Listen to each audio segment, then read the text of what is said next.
আজ দেখো গোলবাজারে একটা নতুন দোকান দেখাবো। এই দোকানটা নতুন হয়েছে। হ্যাঁ, এই দোকানের মালিক হচ্ছে বিহারি। এরা এখানে সামনেই ভাড়া থাকে, এখানে দোকান কিনে দোকান দিয়েছে। সব রকমের ভাজা, তুমি মুড়ি থেকে, চানাচুর থেকে, বিস্কিট থেকে, ছোলা ভাজা থেকে, চিড়ে থেকে, কচু ভাজা থেকে, ভ্যারাইটি ভাজা। আর এখানে একটা সুন্দর হলো, এখানে মুড়ি চিড়ে ইউরিয়া ছাড়া উনুনে কয়লাতে ভাজা হয়।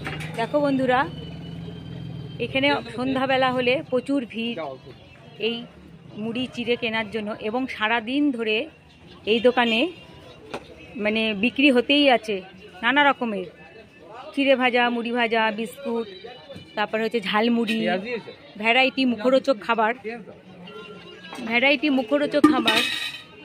এখানে পাওয়া যায়। তোমরা যারা যারা জানো না, এই গোলবাজারে এসে এই দোকানে এসে খাওয়া দাওয়া জিনিসগুলো কিনতে পারো এবং খেয়ে দেখতে পারো। খুব সুস্বাদু এবং পুরো খাঁটি মুড়ি চিড়ে চানাচুর। এখানে কয়লা উনুনেই ভাজা হয়, ইউরিয়া ছাড়া। দাদা, আপনারাও তো কিনতে এসছেন, কি কিনছেন তাহলে? প্রতিদিনই কি কেনেন? প্রতিদিনই খান? খেতে কিরকম? হ্যাঁ ভাই, তুমি কি নতুন এসছো?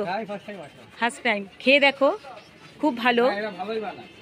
বন্ধুরা, তোমরাও এসে বা ট্রাই করে যাবে এই দোকান থেকে খেয়ে। কেমন লাগলো কমেন্ট লাইক করতে ভুলবে না।